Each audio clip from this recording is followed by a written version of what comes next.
Hi friends, media ಜಗತ್ತಿಗೆ ಸ್ವಾಗತ. Friends, Hubballi ಗಲಭೆ ಕೇಸ್ ಆರೋಪಿ ಶ್ರೀಕಾಂತ್ ಪೂಜಾರಿ ಬಂಧನ ವಿಚಾರ ರಾಜ್ಯದಲ್ಲಿ ಭಾರಿ ಪರ ವಿರೋಧ ಚರ್ಚೆ ಹುಟ್ಟುಹಾಕಿದೆ. ನಿಮಗ್ ಗೊತ್ತಾ, ರಾಜ್ಯ ಸರ್ಕಾರದ ಹಲವು ಸಚಿವರ ಮೇಲೂ ಗಲಭೆ, ಹಲ್ಲೆ, ಕಳ್ಳತನ, ರ್ಯಾಶ್ ಡ್ರೈವಿಂಗ್, ಅತಿಕ್ರಮಣ ಮುಂತಾದ ಆರೋಪಕ್ಕೆ ಸಂಬಂಧಿಸಿದ ಕೇಸ್ಗಳಿವೆ. ಹಾಗಿದ್ರೆ ಆ ಸಚಿವರು ಯಾರು? ಹೆಚ್ಚು ಕೇಸ್ ಬಾಕಿ ಇರೋದು ಯಾರ ಮೇಲೆ ಅನ್ನೋದನ್ನ ಈ ವಿಡಿಯೋದಲ್ಲಿ ಹೇಳ್ತೀವಿ.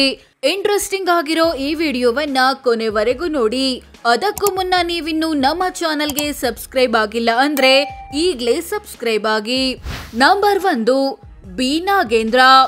ಯುವ ಜನ ಸೇವೆ, ಕ್ರೀಡೆ, ಪರಿಶಿಷ್ಟ ವರ್ಗಗಳ ಕಲ್ಯಾಣ ಸಚಿವರಾಗಿರೋ ಇವರ ವಿರುದ್ಧ ಬರೋಬ್ಬರಿ 42 ಕ್ರಿಮಿನಲ್ ಕೇಸ್ ಬಾಕಿ ಇವೆ. ಈ ಮೂಲಕ ಹೆಚ್ಚು ಕೇಸ್ ಬಾಕಿ ಇರೋ ಸಚಿವ ಎನಿಸಿಕೊಂಡಿದ್ದಾರೆ. ಇವರ ಮೇಲಿನ ಕೇಸ್ಗಳು ಕಳ್ಳತನ, ವಂಚನೆ, ಪಿತೂರಿ, ರಾತ್ರಿ ವೇಳೆ ಬೇರೆಯವರ ಮನೆಗೆ ನುಗ್ಗಿದ್ದು, ಫೋರ್ಜರಿ ಮುಂತಾದ ಆರೋಪಗಳಿಗೆ ಸಂಬಂಧಿಸಿದ್ದಾಗಿವೆ. Number 2, DK Shivakumar. ಉಪಮುಖ್ಯಮಂತ್ರಿ ಮತ್ತು ಬೆಂಗಳೂರು ನಗರಾಭಿವೃದ್ಧಿ ಸಚಿವರಾಗಿರೋ ಇವರ ವಿರುದ್ಧ 19 ಕೇಸ್ ಬಾಕಿ ಇದೆ. ಈ ಕೇಸ್ಗಳು ಸಾಕ್ಷ್ಯನಾಶ, ಲಂಚ, ಗಲಭೆ, ಪಿತೂರಿ ಮುಂತಾದ ಆರೋಪಗಳಿಗೆ ಸಂಬಂಧಿಸಿದ್ದಾಗಿವೆ. ನಂಬರ್ 3, ಸಿದ್ದರಾಮಯ್ಯ. ಸಿಎಂ ಸಿದ್ದರಾಮಯ್ಯ ವಿರುದ್ಧ 13 ಕೇಸ್ ಇದೆ. ಇವುಗಳು ಲಂಚ, ಗಲಭೆ, ಮಾರಕಾಸ್ತ್ರ ಹೊಂದಿದ್ದು, ಚುನಾವಣೆ ಮೇಲೆ ಪ್ರಭಾವ ಬೀರಿದ್ದು, ಸಾರ್ವಜನಿಕ ಪ್ರಾಧಿಕಾರ ನಿಗದಿಪಡಿಸಿದ ಭೂಮಿಯ ಗುರುತನ್ನ ನಾಶಪಡಿಸಿದ್ದು ಮುಂತಾದ ಆರೋಪಗಳಿಗೆ ಸಂಬಂಧಿಸಿದ್ದಾಗಿವೆ. ನಂಬರ್ 4, ಪ್ರಿಯಾಂಕ್ ಖರ್ಗೆ. ಗ್ರಾಮೀಣಾಭಿವೃದ್ಧಿ, ಪಂಚಾಯತ್ ರಾಜ್ ಮತ್ತು ಐಟಿ-ಬಿಟಿ ಸಚಿವರಾಗಿರೋ ಇವರ ವಿರುದ್ಧ 9 ಕೇಸ್ ಇದೆ. ಇವುಗಳು ಗಲಭೆ, ಮಾನಹಾನಿ ಮುಂತಾದ ಆರೋಪಗಳಿಗೆ ಸಂಬಂಧಿಸಿದ್ದು. ನಂಬರ್ 5, ಸಂತೋಷ್ ಲಾಡ್. ಕಾರ್ಮಿಕ ಸಚಿವರಾಗಿರೋ ಇವರ ವಿರುದ್ಧ 8 ಕೇಸ್ ಇದೆ. ಈ ಕೇಸ್ಗಳು ಸುಳ್ಳು ಮಾಹಿತಿ ಕೊಟ್ಟಿದ್ದು ಸೇರಿದಂತೆ ಕೆಲವೊಂದು ಆರೋಪಗಳಿಗೆ ಸಂಬಂಧಿಸಿದ್ದು. ನಂಬರ್ 6, ಈಶ್ವರ್ ಖಂಡ್ರೆ. ಅರಣ್ಯ ಸಚಿವರಾಗಿರೋ ಇವರ ವಿರುದ್ಧ 7 ಕೇಸ್ ಇದೆ. ಇವುಗಳು ಲಂಚ, ಕಾನೂನು ಬಾಹಿರವಾಗಿ ಗುಂಪು ಸೇರಿದ್ದು, ಸಾರ್ವಜನಿಕವಾಗಿ ತೊಂದರೆ ಮಾಡಿದ್ದು ಮುಂತಾದ ಆರೋಪಗಳಿಗೆ ಸಂಬಂಧಿಸಿದ್ದು. ನಂಬರ್ 7, ಜಮೀರ್ ಅಹಮದ್ ಖಾನ್. ವಸತಿ, ವಕ್ಫ್ ಮತ್ತು ಅಲ್ಪಸಂಖ್ಯಾತರ ಕಲ್ಯಾಣ ಸಚಿವರಾಗಿರೋ ಇವರ ವಿರುದ್ಧ 5 ಕೇಸ್ ಇದೆ. ಇವುಗಳು ಮಹಿಳೆ ಮೇಲೆ ಹಲ್ಲೆ, ಬೆದರಿಕೆ, ರ್ಯಾಶ್ ಡ್ರೈವಿಂಗ್, ಅತಿಕ್ರಮಣ ಮುಂತಾದ ಆರೋಪಗಳಿಗೆ ಸಂಬಂಧಿಸಿದ್ದು. Number 8, M B Patil. ಬೃಹತ್ ಮತ್ತು ಮಧ್ಯಮ ಕೈಗಾರಿಕೆ ಹಾಗೂ ಮೂಲಸೌಕರ್ಯ ಸಚಿವರಾಗಿರೋ ಇವರ ವಿರುದ್ಧ 5 ಕೇಸ್ ಇದೆ. ಇವುಗಳು ಗಲಭೆ, ಕಾನೂನು ಬಾಹಿರವಾಗಿ ಗುಂಪು ಸೇರಿದ್ದು ಮುಂತಾದ ಆರೋಪಗಳಿಗೆ ಸಂಬಂಧಿಸಿದ್ದು. ನಂಬರ್ 9, ರಾಮಲಿಂಗಾರೆಡ್ಡಿ. ಸಾರಿಗೆ ಮತ್ತು ಮುಜರಾಯಿ ಸಚಿವರಾಗಿರೋ ಇವರ ವಿರುದ್ಧ 4 ಕೇಸ್ ಇದೆ. ಇವುಗಳು ಗಲಭೆ, ಕಾನೂನು ಬಾಹಿರವಾಗಿ ಗುಂಪು ಸೇರಿದ್ದು, ಸಾರ್ವಜನಿಕವಾಗಿ ತೊಂದರೆ ಮಾಡಿದ್ದು ಮುಂತಾದ ಆರೋಪಗಳಿಗೆ ಸಂಬಂಧಿಸಿದ್ದು. Number 10, doctor G Parameshwar. ಗೃಹ ಸಚಿವರಾಗಿರೋ ಇವರ ವಿರುದ್ಧ 3 ಕೇಸ್ ಇದೆ. ಇವುಗಳು ಗಲಭೆ, ಕಾನೂನು ಬಾಹಿರವಾಗಿ ಗುಂಪು ಸೇರಿದ್ದು, ಸಾರ್ವಜನಿಕವಾಗಿ ತೊಂದರೆ ಮಾಡಿದ್ದು ಮುಂತಾದ ಆರೋಪಗಳಿಗೆ ಸಂಬಂಧಿಸಿದ್ದು. ನಂಬರ್ 11, ಲಕ್ಷ್ಮಿ ಹೆಬ್ಬಾಳ್ಕರ್. ಮಹಿಳಾ ಮತ್ತು ಮಕ್ಕಳ ಅಭಿವೃದ್ಧಿ ಸಚಿವೆಯಾಗಿರೋ ಇವರ ವಿರುದ್ಧ 3 ಕೇಸ್ ಇದೆ. ಇವುಗಳು ಕಾನೂನು ಬಾಹಿರವಾಗಿ ಗುಂಪು ಸೇರಿದ್ದು, ಸಾರ್ವಜನಿಕವಾಗಿ ತೊಂದರೆ ಮಾಡಿದ್ದು ಮುಂತಾದ ಆರೋಪಗಳಿಗೆ ಸಂಬಂಧಿಸಿದ್ದು. Number 12, doctor Sharanprakash Patil. ವೈದ್ಯಕೀಯ ಶಿಕ್ಷಣ ಮತ್ತು ಕೌಶಲ್ಯಾಭಿವೃದ್ಧಿ ಸಚಿವರಾಗಿರೋ ಇವರ ವಿರುದ್ಧ 3 ಕೇಸ್ ಇದೆ. ಈ ಕೇಸ್ಗಳು ಕಾನೂನು ಬಾಹಿರವಾಗಿ ಗುಂಪು ಸೇರಿದ್ದು ಮತ್ತು ಇತರ ಆರೋಪಗಳಿಗೆ ಸಂಬಂಧಿಸಿದ್ದು. Number 13, D Sudhakar. ಯೋಜನೆ ಮತ್ತು ಸಾಂಖ್ಯಿಕ ಇಲಾಖೆ ಸಚಿವರಾಗಿರೋ ಇವರ ವಿರುದ್ಧ 2 ಕೇಸ್ ಇದೆ.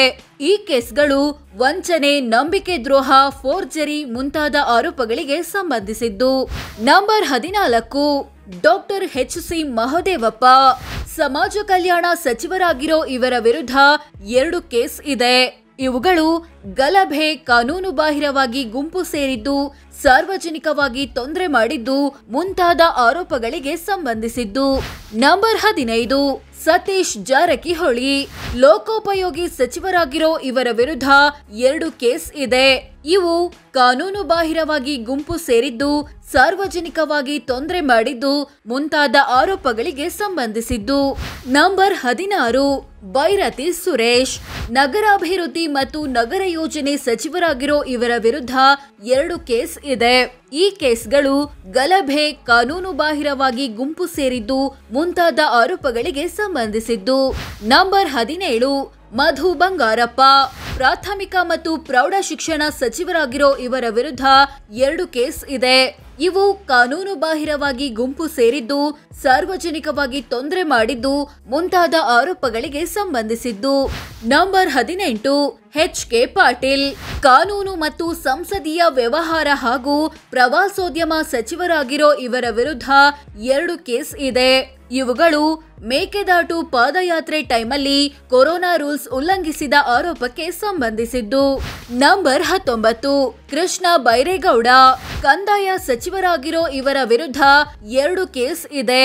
ಇವುಗಳು ಕಾನೂನು ಬಾಹಿರವಾಗಿ ಗುಂಪು ಸೇರಿದ್ದು, ಸಾರ್ವಜನಿಕವಾಗಿ ತೊಂದರೆ ಮಾಡಿದ್ದು ಮುಂತಾದ ಆರೋಪಗಳಿಗೆ ಸಂಬಂಧಿಸಿದ್ದಾಗಿವೆ. Number 20 KH. ಮುನಿಯಪ್ಪ. ಆಹಾರ ಮತ್ತು ನಾಗರಿಕ ಸರಬರಾಜು ಸಚಿವರಾಗಿರೋ ಇವರ ವಿರುದ್ಧ 1 ಕೇಸ್ ಬಾಕಿ ಇದೆ. ಇದು ಬೆದರಿಕೆ, ಅವಮಾನ ಮಾಡೋದು ಮುಂತಾದ ಆರೋಪಗಳಿಗೆ ಸಂಬಂಧಿಸಿದ್ದು. Number 21 N. ಚೆಲುವರಾಯಸ್ವಾಮಿ. ಕೃಷಿ ಸಚಿವರಾಗಿರೋ ಇವರ ವಿರುದ್ಧ 1 ಕೇಸ್ ಇದೆ. ಮೇಕೆದಾಟು ಪಾದಯಾತ್ರೆ ಟೈಮಲ್ಲಿ ಕೊರೋನಾ ರೂಲ್ಸ್ ಉಲ್ಲಂಘಿಸಿದ ಆರೋಪಕ್ಕೆ ಸಂಬಂಧಿಸಿದ್ದು. Number 22 S. ಮಲ್ಲಿಕಾರ್ಜುನ್. ಗಣಿ ಮತ್ತು ಭೂವಿಜ್ಞಾನ ಹಾಗೂ ತೋಟಗಾರಿಕೆ ಸಚಿವರಾಗಿರೋ ಇವರ ವಿರುದ್ಧ 1 ಕೇಸ್ ಇದೆ. ಇದು ವನ್ಯಜೀವಿ ಸಂರಕ್ಷಣಾ ಕಾಯ್ದೆ ಉಲ್ಲಂಘಿಸಿದ ಆರೋಪಕ್ಕೆ ಸಂಬಂಧಿಸಿದ್ದು. ನಂಬರ್ 23 ಮಂಕಾಳ್ ವೈದ್ಯ. ಮೀನುಗಾರಿಕೆ, ಬಂದರು ಮತ್ತು ಒಳನಾಡು ಜಲಸಾರಿಗೆ ಸಚಿವರಾಗಿರೋ ಇವರ ವಿರುದ್ಧ 1 ಕೇಸ್ ಇದೆ. ಇದು ಅರಣ್ಯ ಸಂರಕ್ಷಣಾ ಕಾಯ್ದೆ ಉಲ್ಲಂಘಿಸಿದ ಆರೋಪಕ್ಕೆ ಸಂಬಂಧಿಸಿದ್ದು. Number 24 R B. ತಿಮ್ಮಾಪುರ್. ಅಬಕಾರಿ ಸಚಿವರಾಗಿರೋ ಇವರ ವಿರುದ್ಧ 1 ಕ್ರಿಮಿನಲ್ ಕೇಸ್ ಬಾಕಿ ಇದೆ. ಇದು ಗಲಭೆ, ಕಾನೂನು ಬಾಹಿರವಾಗಿ ಗುಂಪು ಸೇರಿದ್ದು ಮುಂತಾದ ಆರೋಪಗಳಿಗೆ ಸಂಬಂಧಿಸಿದ್ದು. ಯಾವ ಸಚಿವರ ಮೇಲೆ ಕೇಸ್ ಇಲ್ಲ ಗೊತ್ತಾ ಫ್ರೆಂಡ್ಸ್? ಸಚಿವರಾದ Dinesh Gundu Rao, doctor M C. Sudhakar, Rahim Khan, K N. Rajanna, Shivaraj Tangadagi, Shivananda Patil, Sharanabasappa Darshanapur, K. Venkatesh ಮತ್ತು ಎನ್.ಎಸ್. ಬೋಸರಾಜು ವಿರುದ್ಧ ಯಾವುದೇ ಕ್ರಿಮಿನಲ್ ಕೇಸ್ ಬಾಕಿ ಇಲ್ಲ. ಆದ್ರೆ ಇಂಧನ ಸಚಿವ ಕೆ.ಜೆ. ಜಾರ್ಜ್ ಕ್ರಿಮಿನಲ್ ಕೇಸ್ ಬಗ್ಗೆ ಮಾಹಿತಿ ಲಭ್ಯವಿಲ್ಲ. ಸೊ ಫ್ರೆಂಡ್ಸ್, ಇದಿಷ್ಟು ನಮ್ಮ ರಾಜ್ಯದ ಯಾವ ಸಚಿವರ ಮೇಲೆ ಎಷ್ಟೆಷ್ಟು ಕೇಸ್ ಬಾಕಿ ಇವೆ, ಯಾವ ಕೇಸ್ ಅನ್ನೋದನ್ನ ತಿಳಿಸಿಕೊಡೋ ಪ್ರಯತ್ನ. ಈ ಬಗ್ಗೆ ನಿಮ್ಮ ಅಭಿಪ್ರಾಯವೇನು ಕಾಮೆಂಟ್ ಮಾಡಿ ತಿಳಿಸಿ. ಹಾಗೆ ವಿಡಿಯೋ ಇಷ್ಟ ಆಗಿದ್ರೆ ಲೈಕ್ ಮಾಡಿ, ಶೇರ್ ಮಾಡಿ, ನಮ್ಮ ಚಾನೆಲ್ಗೆ ಸಬ್ಸ್ಕ್ರೈಬ್ ಆಗಿ. ಧನ್ಯವಾದ.